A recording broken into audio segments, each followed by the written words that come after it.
Yeah, that's a chainsaw heaven. From Bilbo, Norway. We have a partner, John Strip, Husqvarna. Private collection of Olav Antonsen and his chainsaws.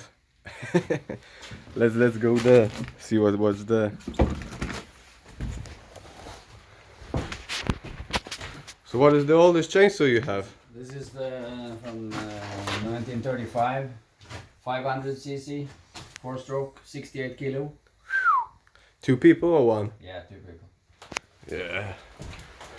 And what is that? It's a running saw from Japan. This Okay. is climbing up the bars here, spring loaded, so it goes around like this and cutting all the branches off for good quality timber.